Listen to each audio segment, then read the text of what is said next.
तो आज अविनाश भट्ट बैठा है द न्यूज़ हॉल चैनल पे और पूरे बिहार की जनता सुनिए, पूरे देश की जनता सुनिए। भारत के 3 प्रदेश में बिहार, झारखंड और उड़ीसा में एक ऐसा धांधली हुआ जिसमें अभी तक लगभग 73 करोड़ की ठगी कर ली गई। हम जहाँ बैठे हैं मेरे जस्ट पीछे एक झोपड़पट्टी है और लोग कहते हैं कि बिहार और भारत गांवों का देश है, जहां लोग बहुत सारे लोग ऐसे झोपड़े में रहते हैं और इसमें बहुत मासूम लोग रहते हैं जो किसी के भी जालसाजी में फंस जाते हैं, लुट जाते हैं, बर्बाद हो जाते हैं।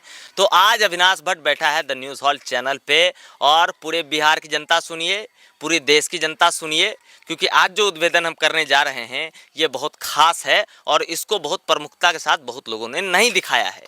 ठीक है, तो आप ये सुनिए कि भारत के 3 प्रदेश में बिहार, झारखंड और उड़ीसा में एक ऐसा धांधली हुआ जिसमें अभी तक लगभग 73 करोड़ की ठगी कर ली गई। इस बात से अंदाज़ा लगाइए। अब चलिए हम उस ठगी वाले कार्यक्रम पे आते हैं कि ठगी हुआ कैसे। ठगी हुआ यूं कि एक सिंडिकेट के द्वारा, मतलब सरकारी जो वेबसाइट्स होते हैं सेम उसी के अंतर्गत एक नया वेबसाइट बनाया जाता है, एक नया विभाग ही जनरेट कर दिया जाता है एक पूरे सिंडिकेट के द्वारा। और उस विभाग का नाम क्या होता है मैं आपको बताता हूं। उस विभाग का नाम है राष्ट्रीयकृत बाल शिक्षा केंद्र। और फिर उस अंतर्गत बहाली निकाली जाती है और फिर बहाली के बाद जो है एक हलचल तेज हो जाती है, उनके पास कहां से डाटा आ जाता है और इस तीनों प्रदेश के तमाम मुखिया को जो है वो इसमें इन्वॉल्व करते हैं, सबको जो है बाय पोस्ट लेटर भेजते हैं ताकि उनके हिसाब से जानकारी पंचायतों में बढ़ सके। और जिस तरीके से आंगनवाड़ी केंद्र चलता है उसी तरीके से इस केंद्र के लिए भी बहाली निकाली गई। तो ये जो है आभा मंडल बनाकर लोगों को ये दिखाया गया कि ये सरकारी योजना है और आपको इसमें लगकर नौकरी करनी चाहिए। ठीक, अब बवाल कहाँ हो गया। सब कुछ अपने ढर्रे से हो रहा है। ठीक है, लोग बहाली के नाम पे पैसे ले रहे हैं। आप इस बात का अंदाजा लगाइए कि सिर्फ बेगूसराय जैसे जिले में 150 केंद्रों के लिए अभी तक 60 लाख रुपए की ठगी हो चुकी है और तमाम जगहों पर शिक्षक भी नियुक्त कर दिए गए हैं और उसमें लगभग 2500 बच्चों का भी नामांकन हो गया है। जबकि यहाँ के ना डीएम साहब को कुछ पता है ना, ना विकास पदाधिकारी को कुछ पता है, ना डीपीओ को कुछ पता है, ना पंचायती राज पदाधिकारी को इस मामले में कुछ पता है, ना सरकार को इस मामले में कुछ पता है। मगर इस ठगी में 73 करोड़ रुपया जो है इस तीनों प्रदेश को मिला के ठग लिया गया। और उतना ही नहीं, बेगूसराय में भी लगभग 60 लाख रुपए की ठगी हो गई। और हम जहां मौजूद हैं एक नज़ारा घुमाइए और पेपर में जो है बड़ी प्रमुखता के साथ ये चीज़ छपी कि जिस पंचायत के मुखिया जितना ज़्यादा सक्रिय हैं उनके पंचायत में ये धांधली उतनी ही ज़्यादा हुई। इसीलिए हम वहाँ हैं जहाँ के मुखिया काफ़ी सक्रिय हैं और हमें अभी बेगूसराय के निंगा पंचायत में और यहाँ मुखिया प्रतिनिधि हैं हुकूमत जी, इधर बैठे हुए हैं। तमाम लोगों को दिखाइए, यहाँ हम क्या बोले गांव वाला है माहौल, इसीलिए झोपड़ा है हमारे पीछे और इसमें मासूम लोग रहते हैं। ज़रा घुमाइए और दिखाइए तमाम लोगों को। यहाँ सब लोग मौजूद हैं, इनसे हम बात करेंगे इस स्कैम को लेकर कि ये पूरा माजरा आखिर बना कैसे, आप लोगों की नज़रों में आया नहीं। हमारे साथ यहाँ सीधा हम मुखिया जी से बात करेंगे। कैसे हैं हुकूमत साहब? मुखिया प्रतिनिधि हैं, सॉरी। जी, बहुत अच्छे हैं और बड़ा ही दुर्भाग्यपूर्ण बात है। जैसे ही हमने अखबार में देखा जहां का मुखिया जितना एक्टिव, मैं एक पॉलिटिकल वर्कर शुरू से रहा, प्रखंड में भी सूत्रीय अध्यक्ष रूप में भी काम किया और लोगों से जुड़ा रहा, तो मीडिया बंधु को भी इस बात का एहसास है कि वहाँ एक्टिव है। जब से निंगा पंचायत के जनता ने हमको सम्मान देने का काम किया, तो यहाँ ठगी के मामले में ऐसे आम जनता से पूछिएगा तो चर्चा में। यहाँ छोटा मोटा बिचौलिया भी जो था बिल्कुल सरपट है। किसी तरह का, चाहे वो आवास के संबंधी हो, किसी प्रकार का ठगा ठगी मेरे रीजन में एकदम 0 सन्नाटा है। किसी प्रकार की बात होती है तो हम सीधा प्रखंड विकास पदाधिकारी को फ़ोन लगाते हैं, यहाँ इस तरह की बात है। हमारे प्रखंड विकास पदाधिकारी बरौनी भी बहुत सहयोगी हैं, हमेशा एक्टिव होते हैं और कहते हैं हुकूमत जी किसी प्रकार की गड़बड़ी की सूचना हो आप हमको फ़ौरन कहिए। आप जिस प्रसंग को उठाए हैं अंदर से तो लगा भी कि एक तरफ प्रशंसा भी मीडिया ने किया, दूसरा तरफ नींगा अपमानजनक भी हुआ। इससे पहले भी जैसे चर्चा में बात आई तो हमने बरौनी प्रखंड के बीडीओ साहब को कहा था, बड़ी सजगता से उन्होंने कहा कि पता कीजिए कि इसके पीछे कौन है, इसके पीछे कौन है और क्या है, इसका कहां से क्या तार मिला, हमको पता करते हैं। कुछ पता लगा आप लोगों को अभी तक? अब तो अखबार के ही माध्यम से पता चला। बस उतना ही पता है ना? आपके पंचायत में जो धांधली हुई आपको पता है? हमको ये पता नहीं चला है कि किस किस ने दिया। अच्छा, हमको तो सर पता है 5-6 लोगों का नाम। हाँ, तो आपको पता होगा, चूंकि ये ऐसा बाद में हमको पता चला जब पूछे हम 2-4 लोग, तो वो भी कह रहा, वो भी कह रहा, हमरों से ले लिया, हमरों से ले लिया।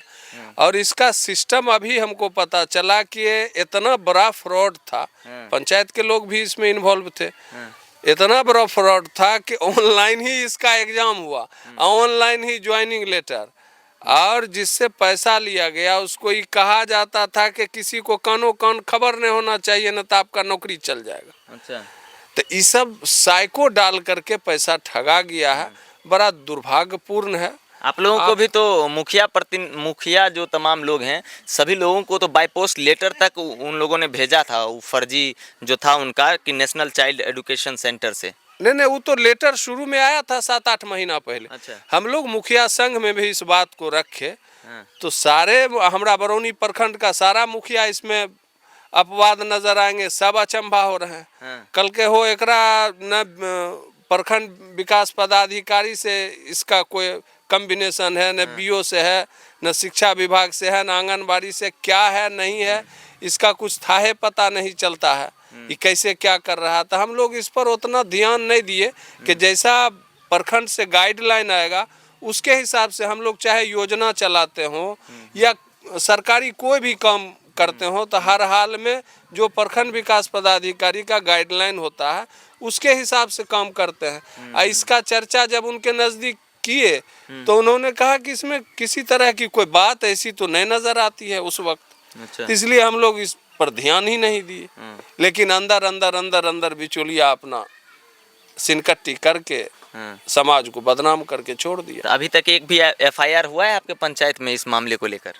लोग तो कहा सुनी कर रहे हैं कि अब हम लोग लिख करके देंगे, चर्चा में है, पूरा खलबली मचा हुआ।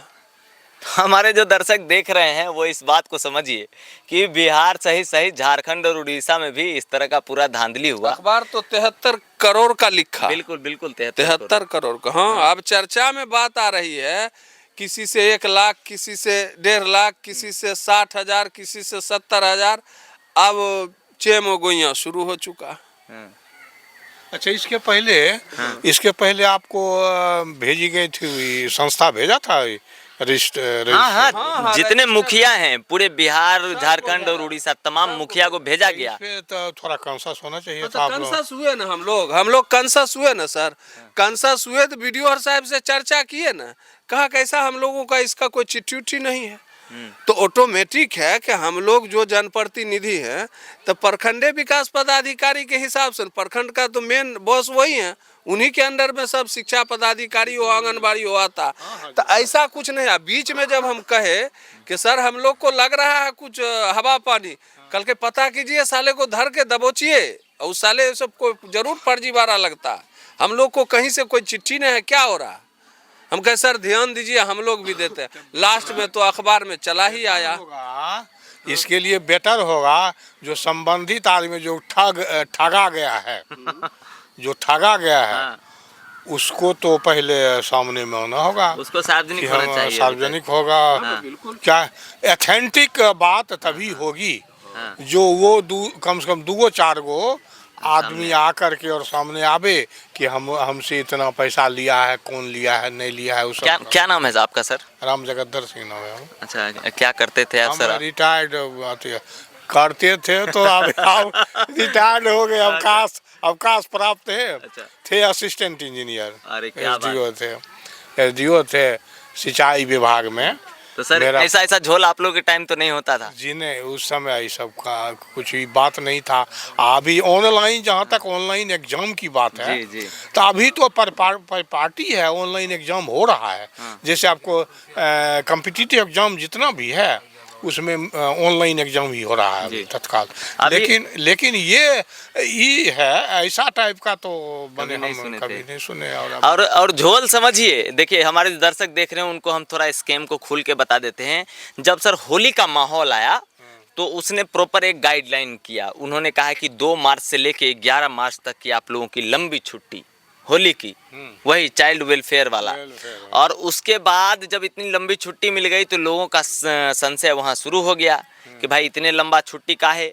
उसके बाद लोग जाकर उसके वेबसाइट को सर्च करने लगे, ढूंढने लगे, तो फिर वेबसाइट मिलना ही बंद हो गया। और जब बहुत ज़्यादा जांच पड़ताल हुई तो उसमें ये पता चला कि पटना में एक हैं व्यक्ति जिनका ICICI का अकाउंट है, जिस पर पूरे बिहार से बहुत सारे पैसे गए हैं। और वैसे ही 4-5 अकाउंट पूरे झारखंड और उड़ीसा मिलाकर हैं, जिस पर कुल मिलाकर 73 करोड़ की आवाजाही हुई है और इतना बड़ा फर्जीवाड़ा हो गया है। तो सोचने वाली बात यह है कि जो लोकल एडमिनिस्ट्रेशन है, जो हमारे बीच हैं, जो खुद को बड़ा बड़ा साहब कहते हैं, जिनके आगे पीछे स्क्वाड चलता है ना, जो बड़ा बड़ा कार्यालय संभालते हैं, आप समझ रहे होंगे हम किनको कह रहे हैं।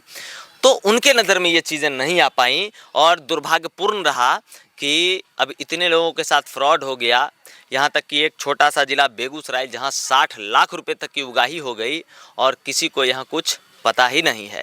खैर, ये मामला नेशनल न्यूज़ है। इस मामले को उसी तरीके से देखा जाए। इस स्कैम पर जल्दी से जल्दी कार्रवाई करे सरकार, और इसके पीछे जितने छुपे हुए लोग हैं, जितने दलाल लोग हैं, जितने घूसखोर लोग हैं, जिन्होंने झांसा देकर इतना बड़ा ठगी किया है, उन तमाम लोगों को सरकार और प्रशासन के लोग हिरासत के पीछे ले जाएं। हम यही कामना करते हैं। ठीक है, बाकी कैसा लगा आपको, क्या कुछ राय है आपकी, एक बार कमेंट करके हमें ज़रूर बताइएगा। और लगातार बने रहिए द न्यूज़ हॉल्ट के साथ। मैं हूं अविनाश भट्ट, फिर हाजिर होऊंगा आपकी सेवा में। नमस्कार।